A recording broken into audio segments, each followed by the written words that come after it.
Buongiorno, mi presento, mi chiamo Roberto Luppi, sono residente del comune di Portoviro, in provincia di Rovigo. Allora, prima di iniziare vorrei fare una premessa. Ho fatto un ragionamento che parte da una convinzione che non esiste più il voto ideologico e non c'è più nulla che mi rappresenti. Gli attuali partiti non mi convincono e allora, piuttosto di astenermi, non andare a votare o votare scheda bianca, preferisco votare il meno peggio, perché saranno gli unici che potranno rovesciare il tavolo e cacciare la peggior classe politica dal dopoguerra ad oggi. Ci ho riflettuto molto, avevo già deciso di non andare a votare a queste elezioni, ma chi sceglie non voto per dare un segnale farebbe il gioco dei partiti che negli ultimi 20 anni hanno fatto promesse, promesse e ancora promesse, per poi non fare di niente. Certo che la disaffezione nei confronti delle istituzioni è tanta, ma piuttosto di non recarmi alle urne, confido nel mio voto Corsaro. Lo ripeto, confido nel mio voto Corsaro e mi auguro che questa riflessione sia di incentivo ai tanti indecisi a non voto. Guardate, hanno fatto dei sondaggi. Ci sono 16 milioni di italiani che sono schifati e non vanno a votare. Allora, su questo sondaggio 12 milioni proprio non ne vogliono sentir parlare, ma io vorrei fare un appello a quei 4 milioni di italiani indecisi. Ecco, perché la mia speranza e il mio pensiero, e spero anche per loro, ad oggi è che ognuno abbia la voglia di far valere il proprio voto nella speranza di cambiare finalmente questo paese. Sono qui oggi arrabbiato, indignato e mortificato nel vedere il centrodestra che dal 1994 voto, il quale vuole guidarci, e mi riferisco qua sulla mia regione del Veneto, da coordinatori regionali e provinciali di altre regioni e province, alla distruzione. E mi chiedo, ma è normale che nella regione del Veneto non ci sia un coordinatore veneto da nominare che conosca il nostro territorio, le persone, e idem per quello provinciale? Ed è per questo che vorrei dare il mio contributo per vedere questo paese migliore. Ancora una volta non posso accettare che Berlusconi, non essendo eleggibile, ma non perché lo dico io, si è visto da tutte le TV, su tutti i giornali, ha avuto una condanna di 4 anni per frode fiscale.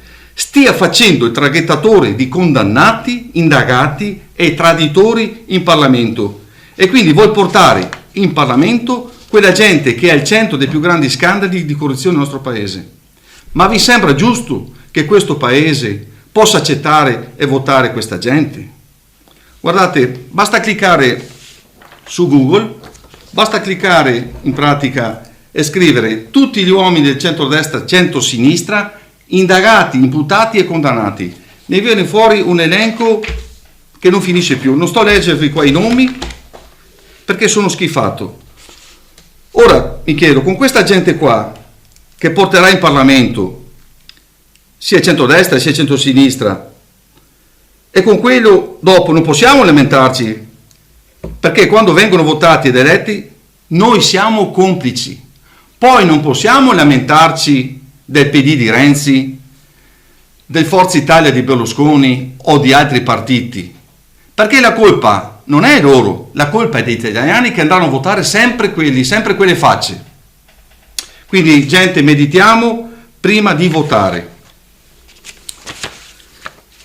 Tutti i parlamentari dovrebbero iniziare ad essere più umili nei confronti del popolo italiano. Ecco alcuni esempi. Faccio su 3 punti: sui stipendi, sui vitalizi e sul vincolo di mandato. Gli stipendi, posso farlo solo sul Movimento 5 Stelle. Un esempio sul parlamentare Di Maio, che è anche vicepresidente della Camera, con 3.500 euro netti, anziché di 10.000 euro lordi. Poi tutti i rimborsi spese che entrano nel suo conto corrente sono rendicontati e naturalmente tutti quelli che non utilizza li restituisce. Poi sappiate che da vicepresidente avrebbe diritto a un doppio stipendio, con auto blu, scorta, eccetera. Sapete quali sono stati i mezzi pubblici di Di Maio, ma di tutto il suo gruppo? Sono stati metropolitana, treno, corriera, eccetera. fortuna, dico per fortuna, nella trasmissione delle Iene hanno scoperto alcuni parlamentari del Movimento 5 Stelle che hanno fatto i furbi, circa una ventina, i quali versavano una parte del stipendio, ma il trucco era semplice, era quello di fare il bonifico, però avevano 24 ore di tempo per annullarlo. Di Maio, guardate, nel giro di un giorno li ha chiamati tutti per fare i bonifici mancanti e poi immediatamente questi qua verranno espulsi.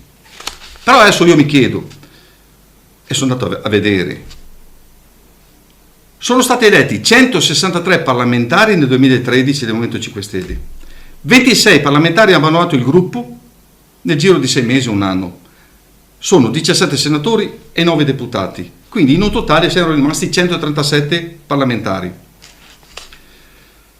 Certo che una ventina hanno fatto i furbi, non versando la donazione del loro stipendio.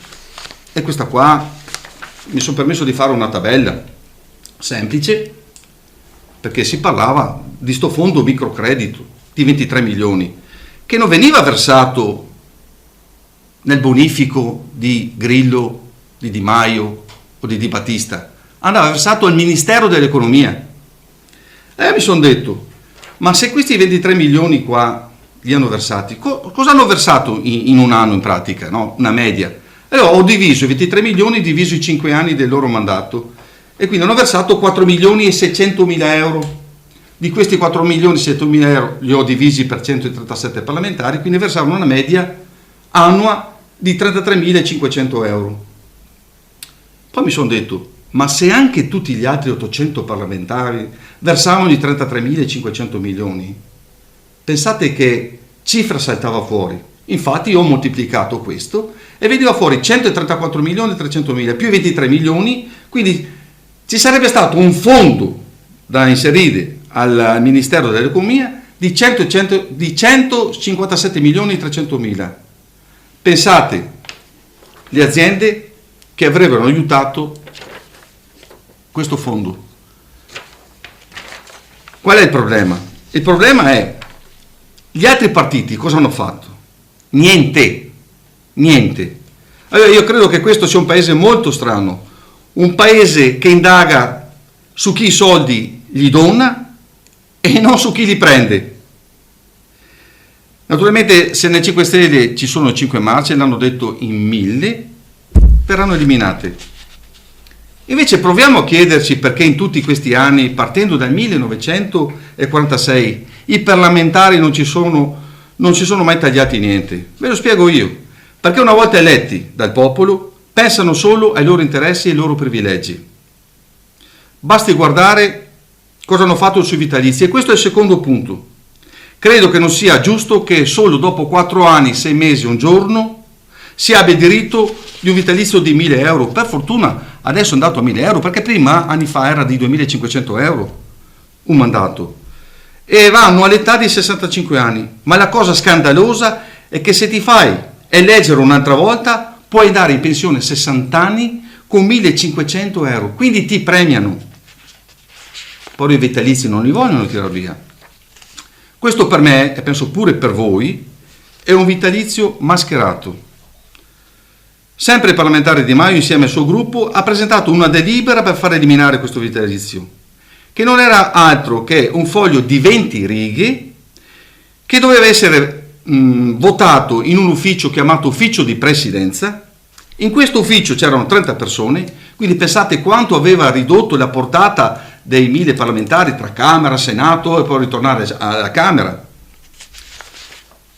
Guarda caso si sono svegliati tutti: Bertinotti, Dini, Fini, Rutelli, Sgarbi, Prodi, il quale, non a caso, guardate qua, percepisce 3 vitalizi ad una cifra di 14.200 euro. Poi ho sentito parlare anche di dignità dei parlamentari, i quali dicono di non poter eliminare questa pensione. Però la dignità dei cittadini che hanno fatto la legge Fornero non se la ricordano. Sapete da chi è stata votata questa legge qua, Fornero? Dal PD, dal Nuovo Centrodestra, da Forza Italia, da Fratelli d'Italia, da Scelta Civica di Monti. Però devo spezzare 2 lance a favore. Non ha votato questa la Lega e il Movimento 5 Stelle. E qua devo fare un applauso. Non dico solo di Prodi, vi dico alcuni nomi. Bertinotti percepisce 4.850.000 euro. 4.850 euro, scusate. Nichi Vendola 4.985. Vittorio Sgarbi 5.000 euro, che si è rimesso in moto anche lui, guarda caso. Forse hanno paura che vanno a toccare i suoi vitalizi. Sergio D'Antoni circa 4.000 euro.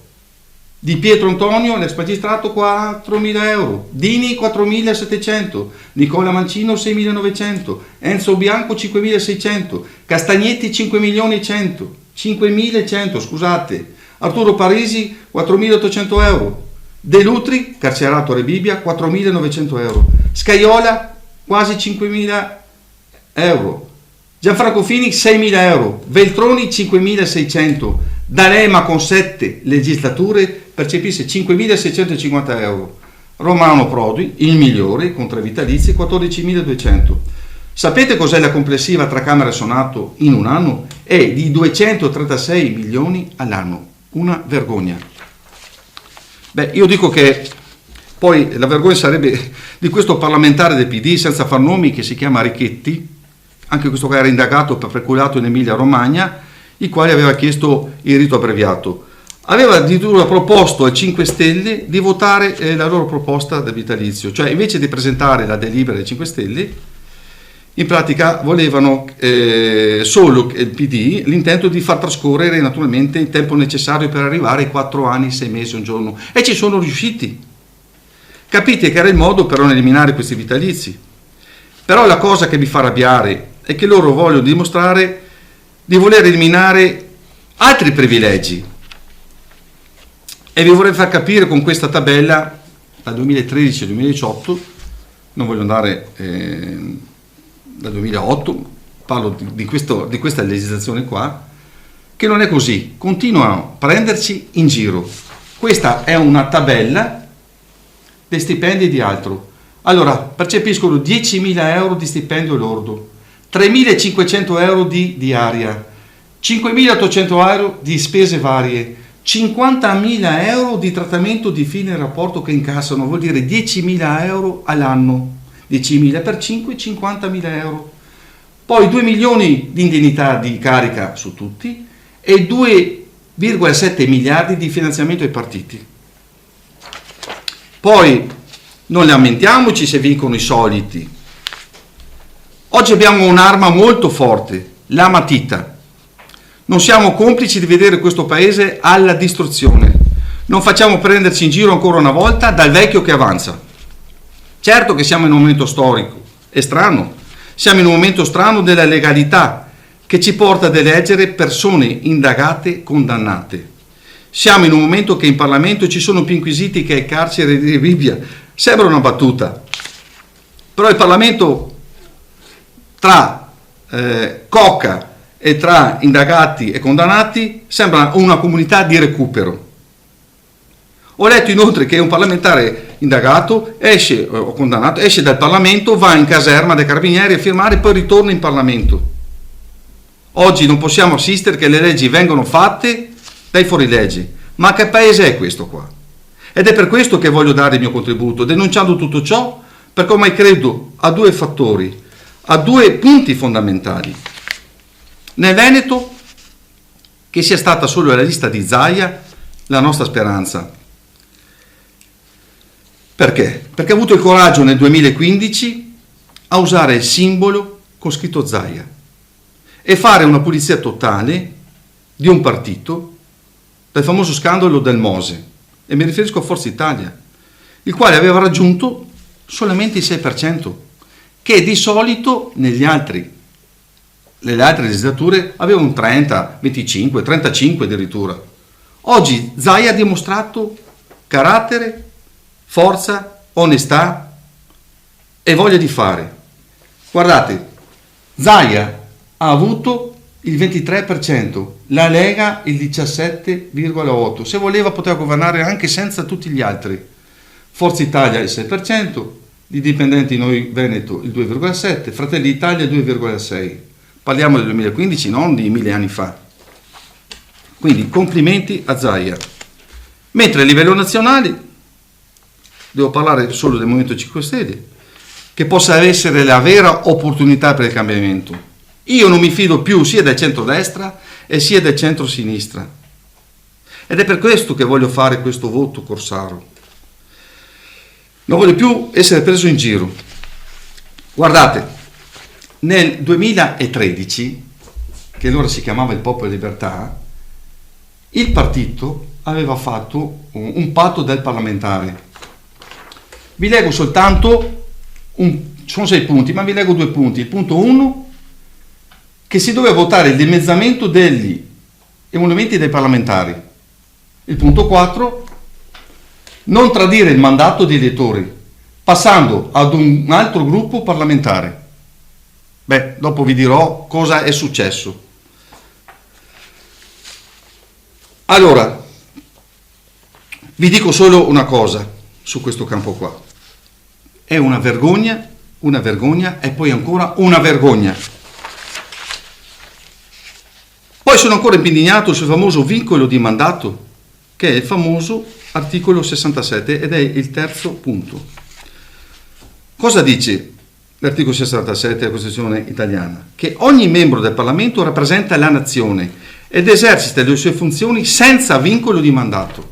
Scusate, in un mese hanno cambiato la legge elettorale. Bastava qua cambiare solo una parola. Invece di lasciare senza, bastava inserire con vincolo di mandato. Ma secondo voi perché non vogliono togliere questa parola? Non sarà così difficile? O forse gli conviene stare zitti? Personalmente non voglio ancora assistere a 5 anni su questo fenomeno del cambio di casacca.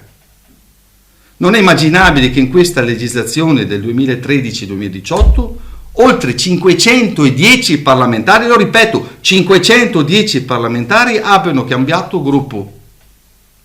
Ma vi sembra un paese normale questo? Guardate, in un altro paese, l'Inghilterra, un ministro ha ritardato 2 minuti, è andato in Parlamento, ha detto mi vergogno e mi scuso, do le dimissioni. In Italia invece i condannati per truffa allo Stato si candidano nel Senato. Guardate, vorrei invitare il 5 Stelle a fare dei manifesti, mega manifesti. Perché? Per mettere sulle facciate delle città d'Italia le facce di questi personaggi condannati, indagati e traditori, usando anche tutti i mezzi di informazione necessari, radio, tv, giornali, in modo tale che la gente capisca chi sono i parlamentari che vanno ad eleggere. Perché dopo non possiamo lamentarci, è ancora peggio essere complici. Guardate, un popolo che elegge corrotti, impostori, ladri e traditori non è vittima, è complice. Lo ha detto George Orwell, non lo dice Luppi. Sono esasperato, credo che continuando su questa strada questo paese non potrà più vedere luce e migliorarsi. Personalmente non riesco ad assistere e vedere candidati indagati, lo ripeto, nelle liste delle varie coalizioni e mi riferisco ai 29 del PD di Renzi contro i 24 del Forza Italia di Berlusconi. E mi fermo qui, senza aggiungere quelli della Lega, di Fratelli d'Italia e di Noi con l'Italia. Guardate, una domanda di un noto giornalista, senza far nomi, Santoro, che gli chiese a Berlusconi: ma chi viene colto con le mani nel sacco, cosa fate, cosa proponete? Sapete cosa rispose Berlusconi? Chi viene colto con le mani nel sacco e subisce la condanna in via definitiva non deve più sedere in Parlamento. Un parlamentare non può rappresentare i cittadini se è stato condannato dalla giustizia italiana in via definitiva e se la legge lo permette o lo consente, va cambiata la legge. Guardate, ma fino a quando voteremo questi parlamentari non verrà cambiato niente. Questo è il vecchio che avanza. E lo ripeto, mi riferisco a quei 4 milioni di astenuti. Andate a votare, votate meno peggio. Comunque lo voglio ripetere, oggi le leggi vengono fatte dai fuorilegge. Meditiamo gente, meditiamo. La lista dei condannati indagati dovrebbe apparire tutti i giorni sui mezzi di informazione, perché credo sia profondamente immorale che sia loro consentito di rappresentarci. Ma vi sembra, lo ripeto, un paese normale questo? Io credo di no. Non è normale, non è possibile. Vi ricordo ancora una volta che abbiamo un'arma in mano molto forte, la matita. Credo che sia arrivato il tempo di cambiare questo paese e non abbiate paura. Non siate intimoriti, perché loro sono in circa 1000 parlamentari, tra Senato e Camera. Noi siamo milioni di cittadini onesti che credono ancora ai valori di una Italia libera ed onesta e forte su tutti i settori. Allora cosa dobbiamo fare? Almeno ad oggi, grazie alle cose che conosciamo, grazie ai mezzi di informazione, dovremo capire meglio chi presenta liste pulite e chi no. Così almeno ci facciamo fregare di meno. Concludo con un appello ai giovani e ai meno giovani ad andare a votare, perché non andare a votare è come nascondere la testa nella sabbia. Però occhio e attenzione, perché il culo resta fuori. Lo ripeto, non votare è come nascondere la testa nella sabbia, ma attenzione, il culo resta fuori. Quindi, quando andremo a votare, il 4 marzo del 2018, scegliamo il meno peggio e vota per quello che promette di meno, perché sarà quello che ti durerà di meno. Grazie, alla prossima.